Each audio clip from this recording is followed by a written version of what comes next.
during the 60s.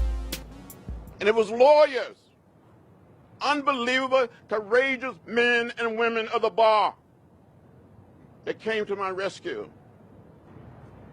They defended us. They filed briefs. They stood before judges in small towns, in the cities, in rural areas of the American South. And if it hadn't been for the lawyers during that period, I don't know where we will be as a nation and as a people.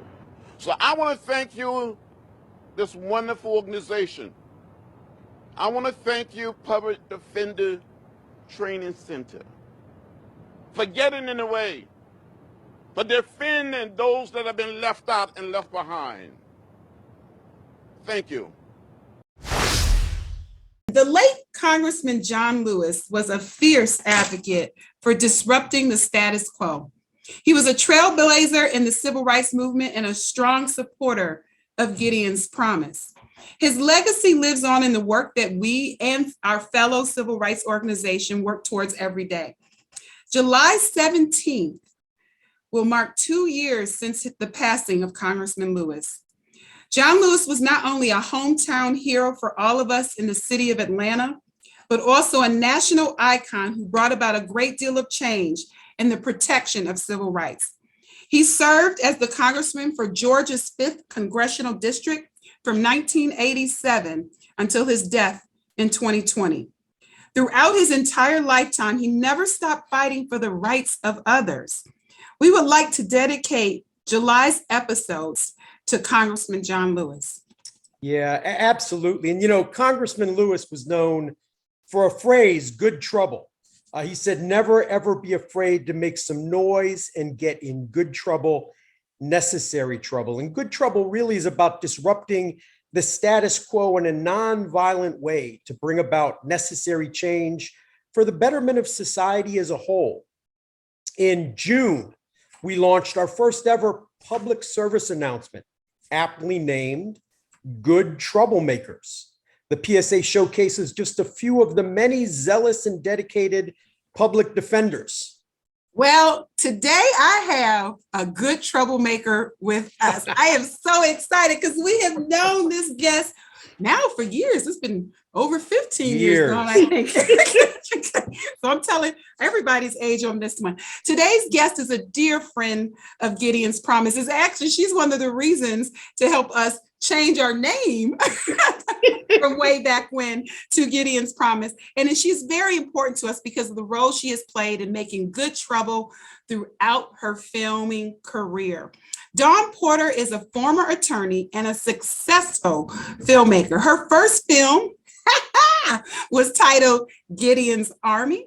This documentary depicts the lives of a handful of Gideon's Promise public defenders who were zealously working in the Deep South. Dawn has also gone on to make several more successful documentaries. One, of course, which is titled John Lewis, Good Trouble, which is the story of Congressman Lewis and the impact he had on this country. And Trapped, which we're going to talk about in a little bit, which focuses on the criminalization of women's reproductive rights. Dawn Porter has been nominated and has won countless awards for her documentaries, such as the Audience Award from the Miami Film Festival in 2013, the Special Jury Surprise Award from the Sundance Film Festival in 2016, the Marlon Riggs Award from the San Francisco Bay Area Film Critics Circle Award in 2021, and many, many more. And I also need to note her first debut of Gideon's Army at the Sundance Film Festival in 2013 won an award as well, because I was there to witness that in action. As was I. Were you there, Rap? Oh, yeah, you were there. Okay, you were there. I was the guy following around in the background.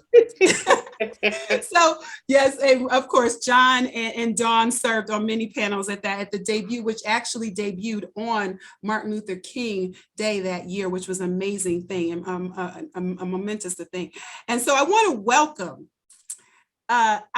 acclaimed, award-winning, fantastic, powerhouse, superwoman, Dawn Porter. Welcome. We are so happy to have you. Welcome, Dawn. I am so happy to be here. I definitely Missed you all. I miss my public defenders too. I talk about them all the way, but they're everywhere now, and you see with that class and all the other classes. I love following Martisha, like I see them all. So it's been good to be part of this family. Yeah, and so Dawn's talking about when Dawn first came to us, she was the summer of 2009. She met that incoming class of 2009. And Martisa Johnson, she mentioned, was a baby attorney then and now is leading one of the largest offices in the state of Tennessee, the Nashville Defender Office.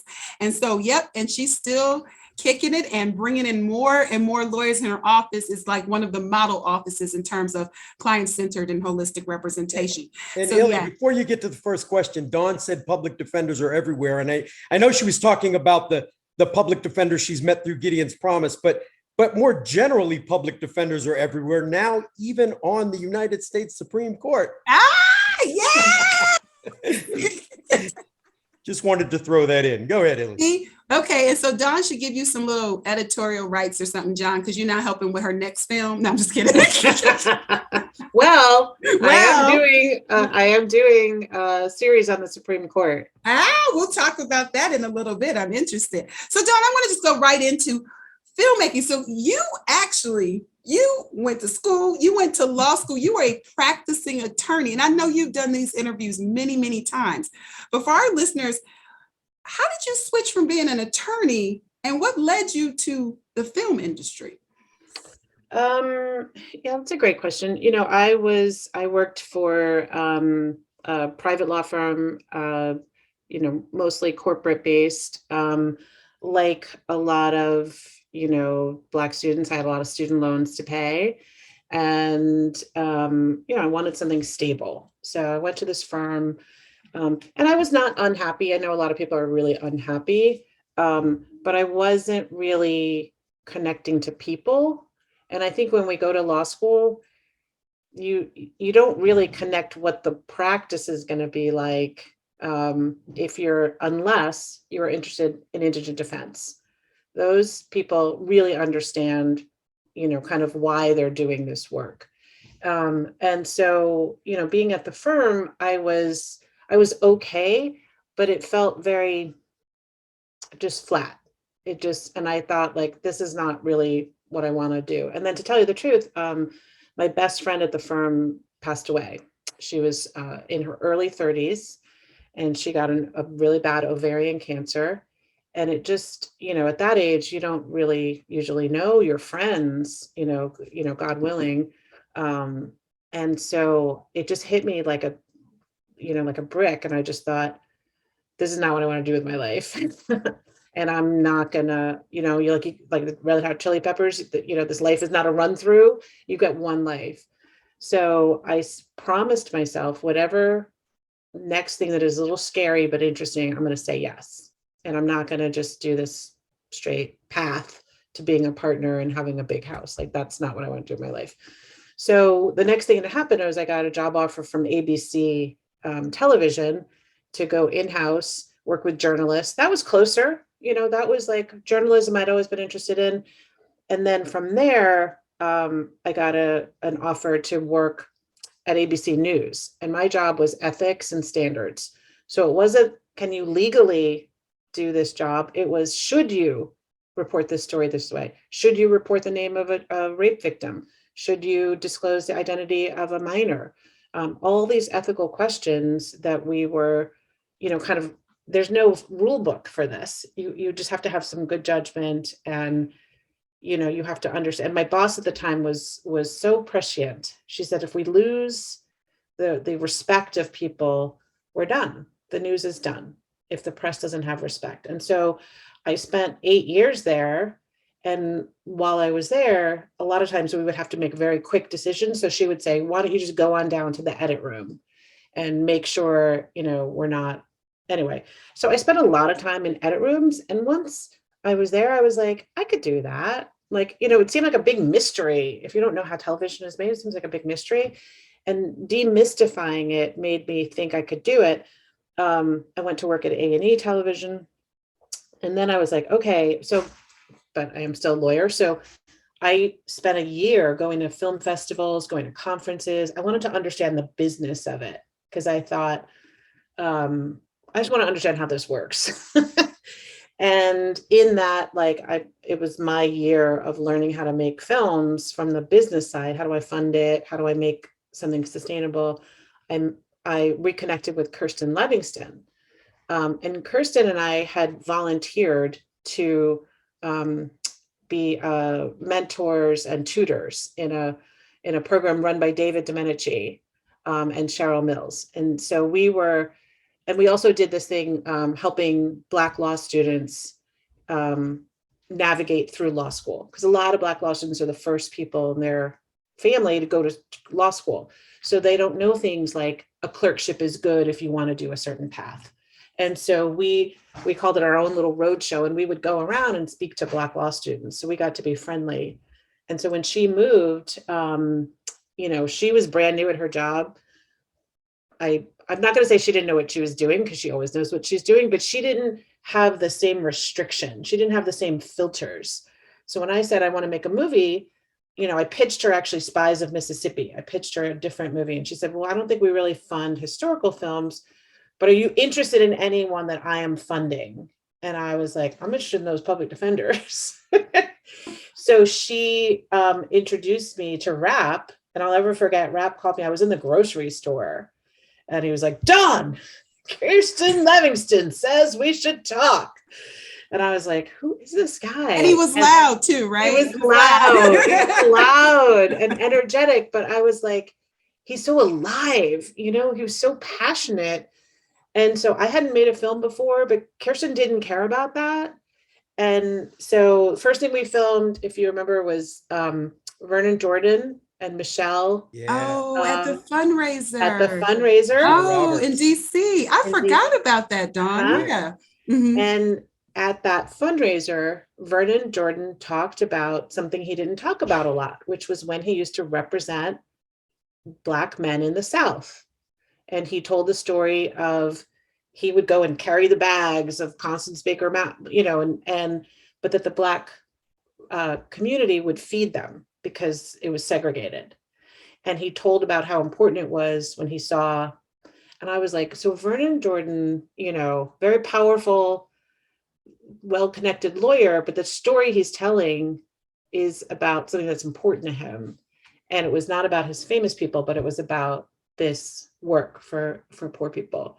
So, then we just, then Rap said I could come to your training, and it was, what was it, like the second or third? I mean, it was pretty early. Yeah, it was our third class. 2009. Yeah, 2009, our third class who came in. Mm-hmm. And so, I used my vacation days to go to Alabama in the summer, and we got down there, and I just asked your people for volunteers, and they all volunteered. Our first problem was that we had too many people, and because they're trial lawyers, they're amazing storytellers. So it was really just like, who wants to talk? I didn't do, normally what I now know is that you pick your people, but I was just like, but I will tell you all that being there that first day, and the exercise you do where it's just like, why I do this work, storytelling. Yeah, the introductions.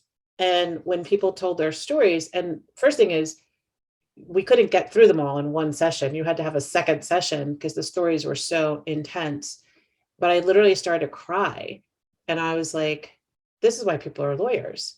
These young people, they're so happy. They're so excited.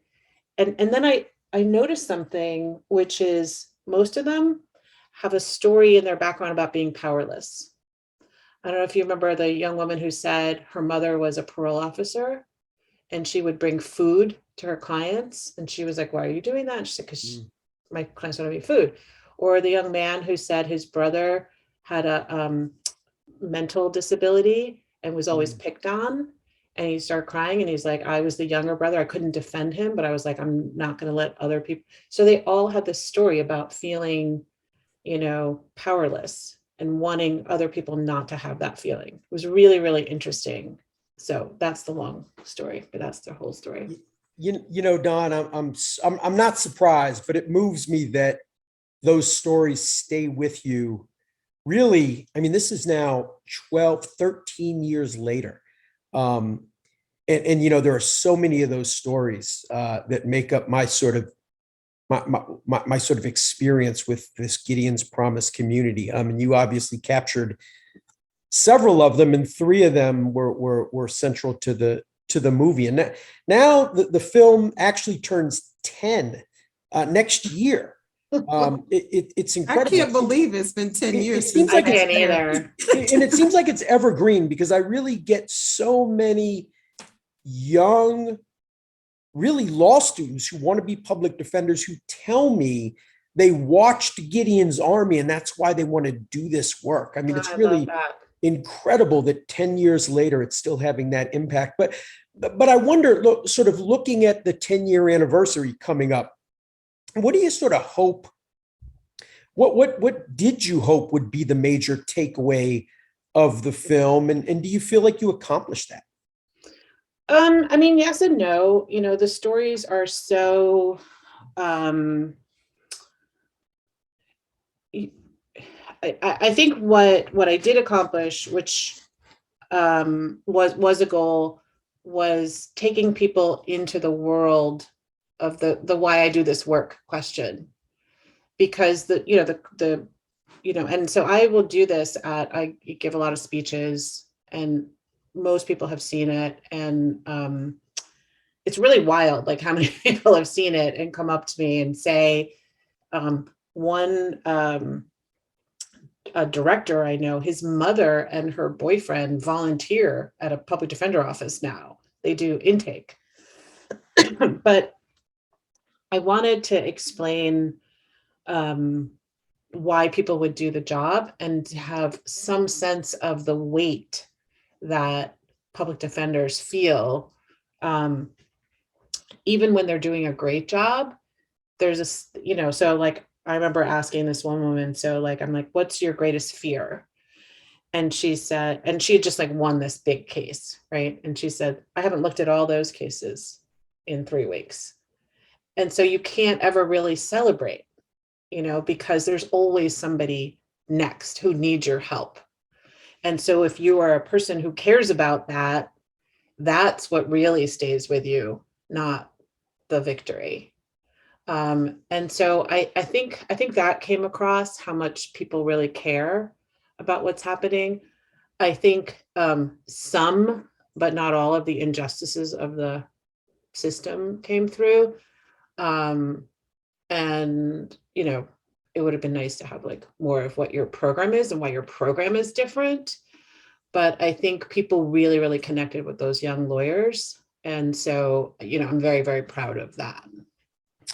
Yeah, I've always wanted to ask you this, Dawn. So the film, when I show it to law students sometimes, or talk to law students about it, and I sometimes get really different reactions. The one reaction is always, those lawyers are so admirable. Like I just so admire them. They're really like, they're the best of us.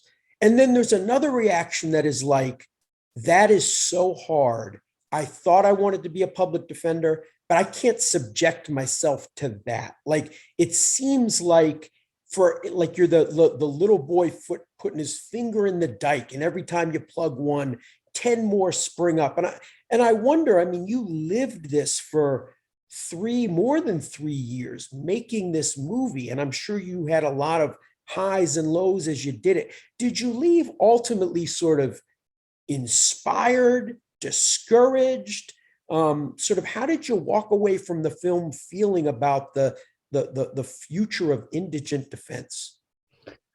I felt good about the future of indigent defense, because the overwhelming majority of people I met were committed and knew what they were getting into. And I think it's important to know what you're getting into, because what you're doing is too important to not be able to do it well. And you should know yourself. If you're not suited for the work, there's other ways that you can be helpful. You can do policy work. You can do things that are not quite so draining. And I, you know, take nothing from the people who can't do it. There are people who can't do it. I also will never, ever, ever forget. Brandy had a young client who was 16 when he was arrested. No evidence against him. There was a broken window behind him. Police arrest him. He says, I didn't do it. He was on an engineering path. He'd never been in trouble. They put him in jail. His mother can't afford bail. We know that story. So this is like the backstory to that case where the mother didn't have money for bail. But the other backstory to it is after his mother said she couldn't bail him out and we turned the cameras off, I was like, I'm going to bail him out. And she said, you can't do that. And so she's like 24 at the time. And she said, she did a like number cross-examination on me. She was like, are you going to be here for his hearings? Are you going to like go, what if they rearrest him? What if he violates blah, blah, blah, blah? You can't do that. And then she said, I'll just never forget this either. She said, if you're going to do this movie, you can't bail everybody out. That's not the solution. You got to stay in it. And I went home and I was mad. And my little kid was like 5 and he wanted like PS 99 or something. And he's looking up at me and he's like, can I have PS 99? I just come from seeing this little baby boy in jail who had to take a plea. And I was like, no, are you in jail? Like, what do you need PS 9? I was like, and Dave, my husband was like, you're going to have to calm down. If you're doing this, it's not his fault that he has 2 parents and a good life. And I was like, it's so not fair. But I had to go through a tiny little bit of what they were going through. And it's hard to look at what they're going through. It's hard, which is why Gideon's Promise is so important, because it's not just the community, it's that extended community. Some of your lawyers are working in an office where there is not client-centered beliefs, right, where they are fighting uphill to do good representation, where people are actively discouraging them from investigating, from meeting their clients, from trying to argue motions. So they can't look to their immediate offices for help, and they need to go out into the wider community that you've created, which is now generations of community, not just their peers. And so that's, the public defenders are everywhere is really, really important. Don, that was so helpful, because when you're in, and you know this, when you're filming, right? When you're producing a film, when you're in it, you don't see it because you're living the day-to-day until someone who's not in day-to-day says, this is what's happening. So I appreciate what you just said, because it puts a mirror like every single day, affecting generations of people. And sometimes you don't see it, and sometimes our defenders don't see it. And speaking about generations of people, one of my heroes was Congressman John Lewis, right? I miss him every day, even though I didn't get to see him every day. I would run into him in Atlanta, and he's famous for Good Trouble. And you made a film, and when I first heard, I called word on the street that you were doing it. I was like, yes, Dawn. You created a film, John Lewis, Good Trouble. How did you define Good Trouble, and what did you take away from Congressman Lewis as you filmed him and his journey for decades of his? I mean, he never stopped. Till the day he died, he never stopped. So what did you take away from him, and how would you define Good Trouble?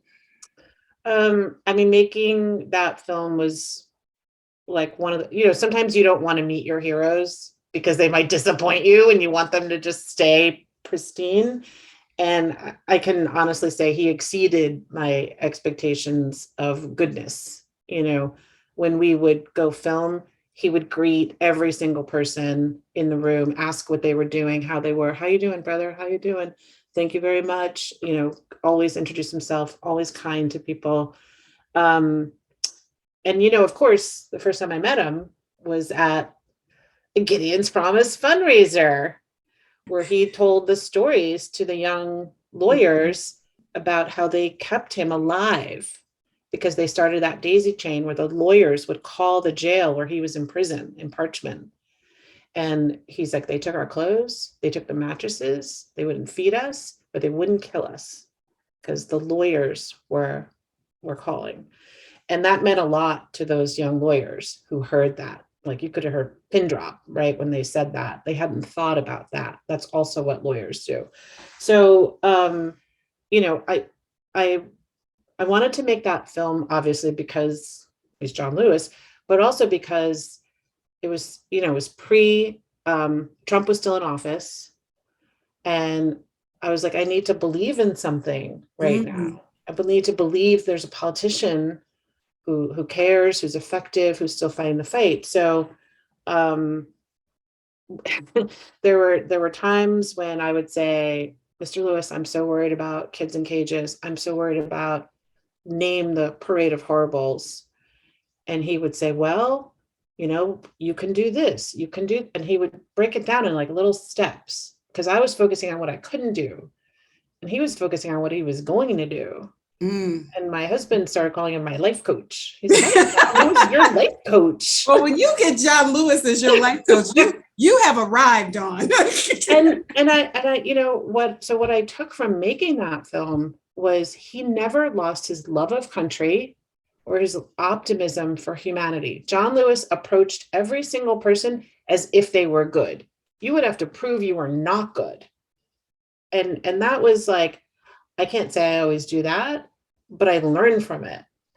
And then, you know, his good trouble is we can't always just get along. Sometimes you have to stir the pot and you have to point things out that make people uncomfortable. And you don't have to be the loudest voice in the room to do that. So the trouble he was getting into, and, you know, we watched him reintroduce the Voting Rights Act. He's 80 years old. He was there on the day that that act was signed. And here he is with a smile, fierce, but also never letting people steal his joy. And he had to reintroduce 50 years later legislation that had been in place. So it was kind of, you know, if John Lewis can be optimistic, who am I to give up? You know, I don't have that right to give up. So that was, we didn't know he was sick. So it was a really, really, right. That was my only first experience with someone well-known who passed. Mm-hmm. And so when he actually did pass the next day, I hadn't thought about it, but like his voice was everywhere. Yeah. His image was everywhere. And I just couldn't, I was really, really hard. It was really hard. And I do, just when you talk about hard, so his service was at Ebenezer Baptist Church in Atlanta, which we live 4 blocks from that church. And so because we were pandemic, Rap and I would walk and we saw just of course, you know, they blocked it off because the former presidents were there, but it was sombering because it was the reality. I remember we're living in this whole virtual setting at that time, and to see so many people come to our neighborhood to pay their respects in the middle of a pandemic was amazing. And that kind of made it real for me as well. Yeah.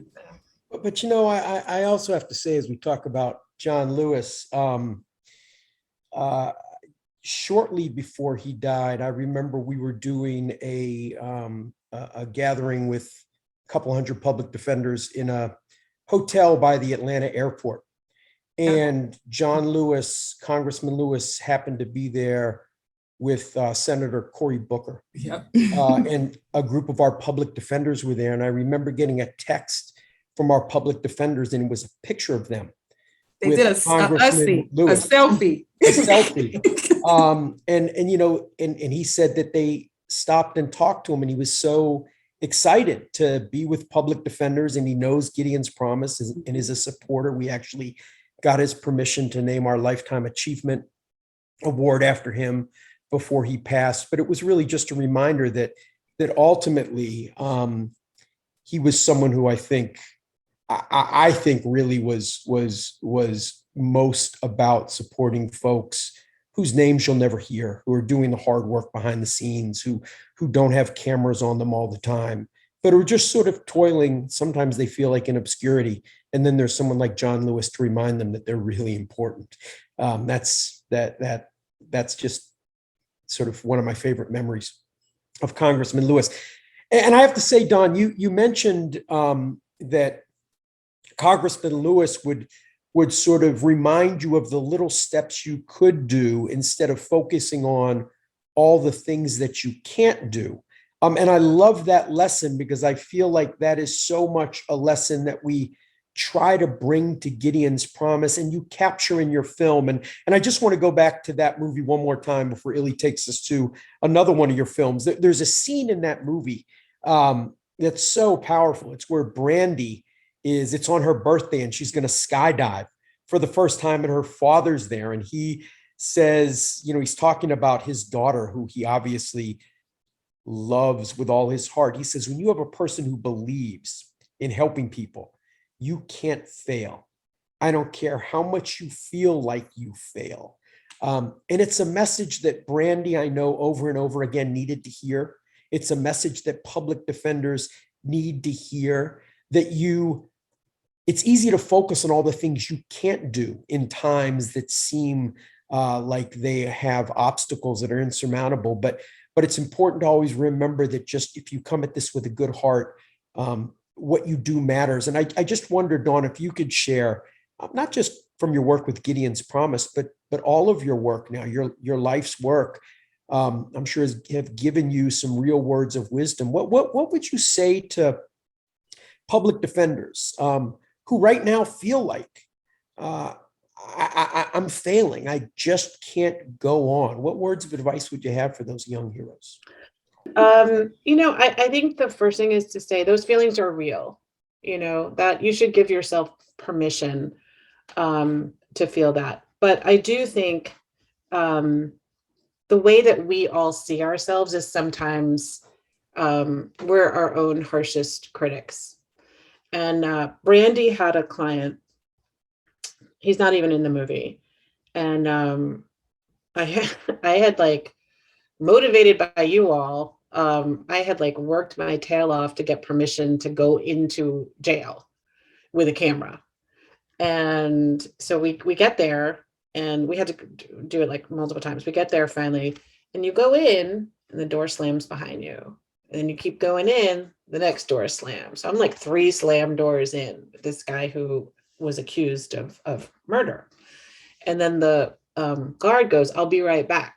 And it's just me and him there. And I was like, this was a terrible mistake. What was I thinking? But, my PD training went out the window in that moment, right? So you're not always your best self. And then, of course, we started talking and And I'm going to answer your question. But so Brandy defended him. He was convicted. And she was upset. And he said to her, "You're the first person who's listened to me or told my story. And I didn't get life." And he was congratulating her for a job well done. And so I just think about that a lot because it's also something you all say a lot. And that's why I love, as you can tell, I did pay attention. I love the tell the other person's story exercise because so often we don't listen. And I think the wins aren't necessarily a not guilty. The wins are treating people like human beings. And if you can say to yourself, I may be the only person doing that. I may be the only person checking in on this person. I have not let them warehouse another human being. I mean, as a parent, you all are wonderful parents. The best thing we ever could hear is that we have raised empathetic children who will not stand for people being warehoused away. So I know that it's not always comfort, and you have to face a lot of hardship in this job.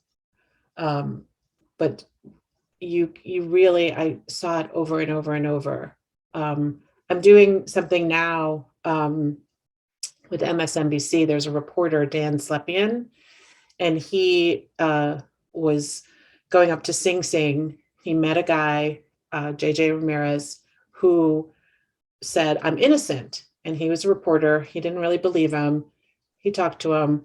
And then JJ, while he was investigating JJ's case, he started finding things like we all know, if you actually investigate something, you know, no eyewitness, no evidence, JJ's convicted, he's in jail for life.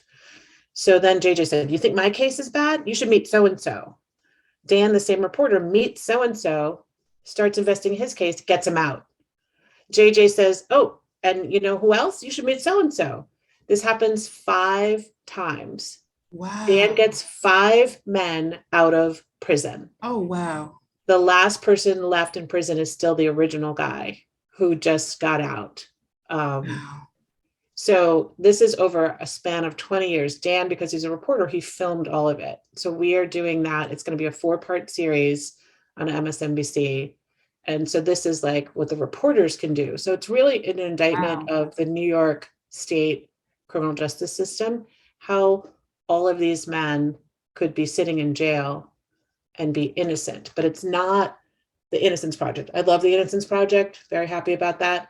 It is just systemic failures, failure of eyewitness testimony, lying police, people not investigating, not doing basic work. That's what this reporter who just did basic work. And I was like, Dan, no offense, but you're not a genius. He's like, I'm not, I know. I just followed the evidence and there wasn't any. So, you know, I hope people stay in it for as long as they can. I hope that they know that they take their public defender hearts with them wherever they go. And so, you know, as long as you can do the work, we really need you. And, you know, I can't think of anybody to be prouder of than somebody who the world doesn't see. It's not obvious why you should get the kudos. Oh, I love that. So Don, the work still needs to be done, right? And that story with Dan is just amazing. And now we are, you know, events, as you said, that keep happening. And let's talk a little bit about what just happened, right? The Supreme Court ruling of 2022. But let's take this back to a documentary you filmed, you created, produced in 2016 called Trapped. Now, when Trapped came out, I saw it when it was released. I had to watch it again. And I said, Dawn must be, she's got a crystal ball. Like literally, Dawn. And if people have not seen, our listeners haven't seen, please watch it, because what Dawn captured in this documentary is happening in real time with this ruling. And as we know, the Supreme Court overturned Roe v. Wade on June 24th. And your film in 2016, Trapped, basically foreshadowed present day. It's kind of eerie, Dawn. I just want to say it's a little eerie. What were some of your key learnings from 16 that yield the insight that's happening right now in 2022? You know, I was in Mississippi working on on Spies of Mississippi on a different project. And I like to read the local papers wherever I am. And so I read that there was one clinic left in the entire state of Mississippi. And this was in 2013, right when I finished Gideons Army. And I thought, that's crazy. Oh, by the way, and this was really funny because I went to Jackson so much to be with June that I got to be friendly with the rental car guy who was June's cousin. He's like, hey, cousin June. So when I go back for Trapped, he goes, aren't you done yet? I was like, the work is never done, right? Social impact, social justice work is never literally, done. I just got off the plane and he starts shaking his head. He's like, aren't you done yet? It's like, no. So Mississippi took my passport away. So, you know, I walk into, I just called them up and I was like, can I come over and see what's happening at this clinic? And they said, okay. And the first person who walks out is this Black man, Dr. Parker. And Dr. Parker is a former evangelical Christian. And he said, do you want to have lunch? And he was like, I think Jesus would want me to do healthcare. And so this is how I serve my community. He was flying from Chicago to Mississippi and Alabama to do abortions because there were no local providers. And he really reminded me of the public defenders. He was doing work that other people didn't want to do for people who needed help and seeing them as a whole person, not as we see today with this decision as a vessel. So what the states were doing at that time is trying to regulate the clinics out of existence. And so all of these clinics were trying to comply. But basically, once the clinic started to get acceptance of these regulations, they just kept going until they could get decision after decision. They just kept bringing cases up to the court until they got the court that they wanted. So, what I learned then is, very sobering. Most patients who get abortions are low income. Most patients who get abortions are married and have jobs and have other children and are Black and brown. And we were not seeing Black and brown women represented that's not the story that the media wants to tell. When those people are saying, we will adopt your baby, I don't see them adopting all those children in foster care who are overwhelmingly Black and brown. So the stories I heard would just, I did not, as my mother said, oh, another comedy, because, a woman who told me through crying, she was on public assistance. She had a 2-year-old, she's married. She's like, I desperately want this baby. I can't, if I will have to quit my job, we will lose our brand new home. My kid just got into a good daycare. I have a good job. And she was just crying. She wanted her baby. She couldn't afford her baby. The abortion story is a story of poverty, just like indigent defense is a story of poverty. And, we were talking a little bit about another implication of this ruling. Some of these laws, penalize you. You can go to jail for violating these laws. And so if your choice is between starving your existing child and family or going to jail, maybe you take that chance that you're going to go to jail. And then if you're in public housing and you get arrested, you get a felony, we know what that means. So I'm very, very worried about the other thing that just makes me so insane. It is about rights, but it's about more than that. It's literally about people's lives. I mean, a lot of the women that I saw were getting their only health care through their abortion doctor. They were getting a diabetes screening. They were getting a cancer screening. They had not been treated for high blood pressure because there's a medical crisis in this country.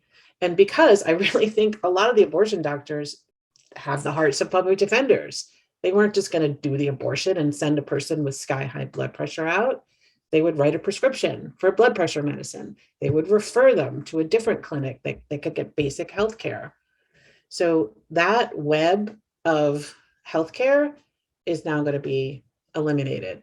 The Planned Parenthood clinics can probably survive. The independent clinics, I don't see how they survive.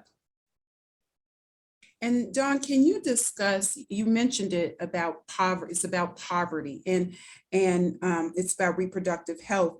Can you discuss for our listeners the connection between the criminalization of reproductive health? You talked about women going to jail, but it's not just the actual women being served. It could also be people who care about them, friends, family members, taking them to a place or providing some resources to. Can you talk about the connection between criminalization of reproductive health and the work of public defenders that we foresee coming because of this ruling? Yeah,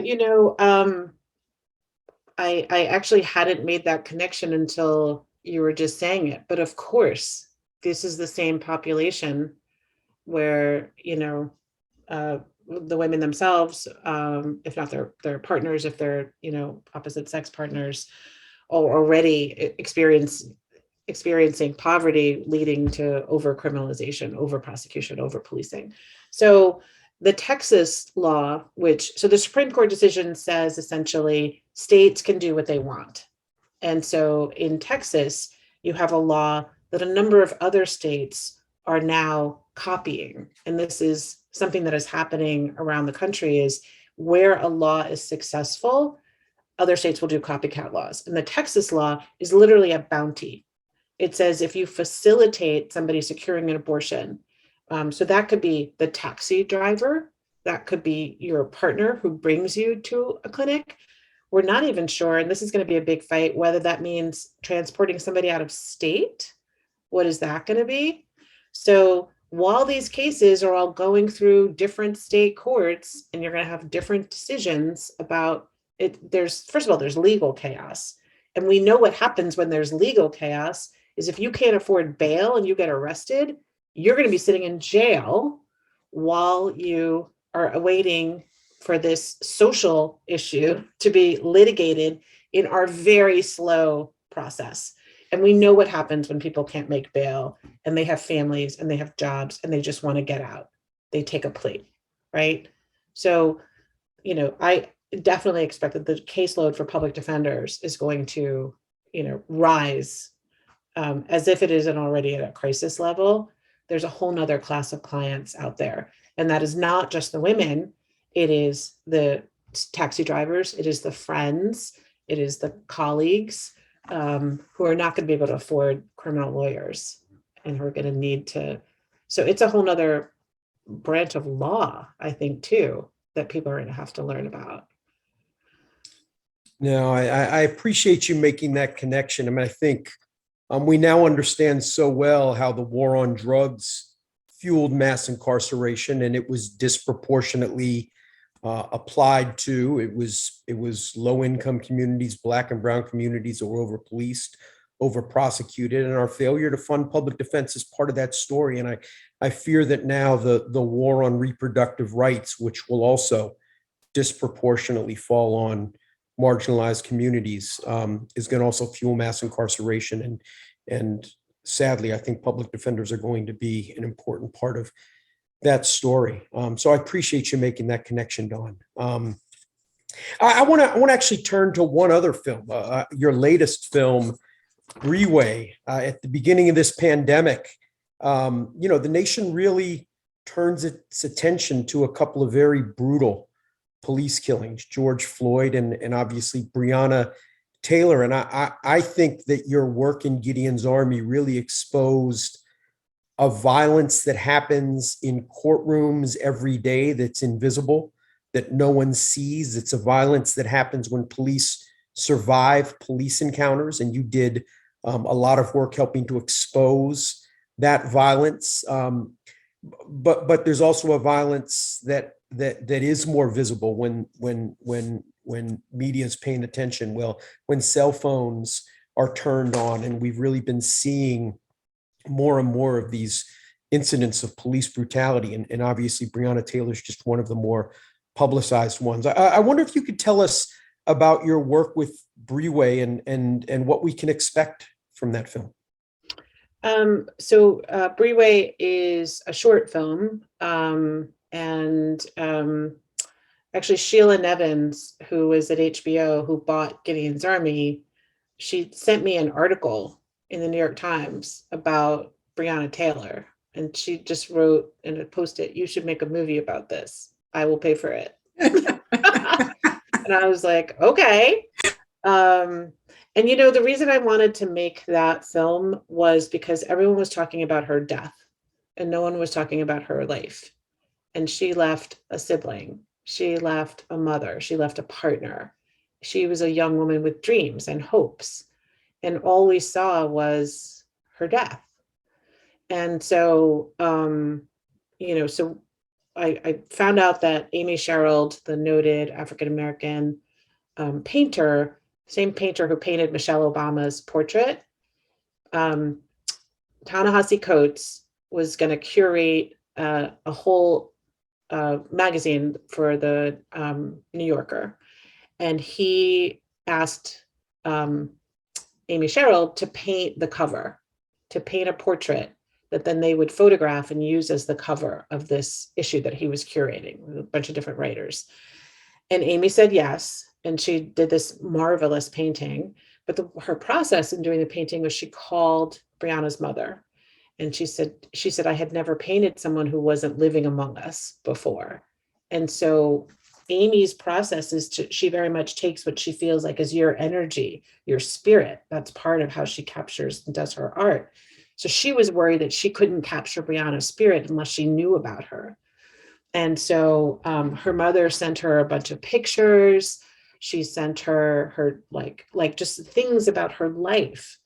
And Amy hired a model who was about her size. And she learned that blue was her favorite color. But then she said, I prayed. And I said, talk to me, girl. What color do you want this dress to be? And something happened, and she was like, okay, that's it. So it was a very spiritual process for Amy, trying to literally she wanted to reflect Brianna's life. She wanted her to be alive in this painting. And part of that being alive would also be the exquisite pain of her death. Because when you see this painting, you see a woman who should be about to have a baby, should be about to do all the things that come when you're a person in your 20s. So Amy paints the portrait, and remember, it was just going to be photographed. And then she's like, I have this painting. What am I going to do with this painting? So Amy's like, this painting should be seen in the place where Brianna lived. And so she called the Speed Museum in Louisville and said, would you want this painting? They're like, do we want an Amy Sherald? Yes, we do. But then there was so much more to it. So then Amy said, well, you need a Black curator. It can't just be her portrait. I want a whole exhibit about Black art and life and Black Lives Matter. What is the art saying? So they imported a Black curator, Allison Glenn, who was genius and 30 something years old. And they allowed her to take down a Renoir and all the art that was in one room and put up Brianna's exhibit. And then they organized a community group chaired by her mother. And Allison communicated with her mother, and she said, her mother helped me choose the art and choose the story that would be told through all the different art. So very famous artist, Black artist, donated, lent their material. Theaster Gates, Glenn,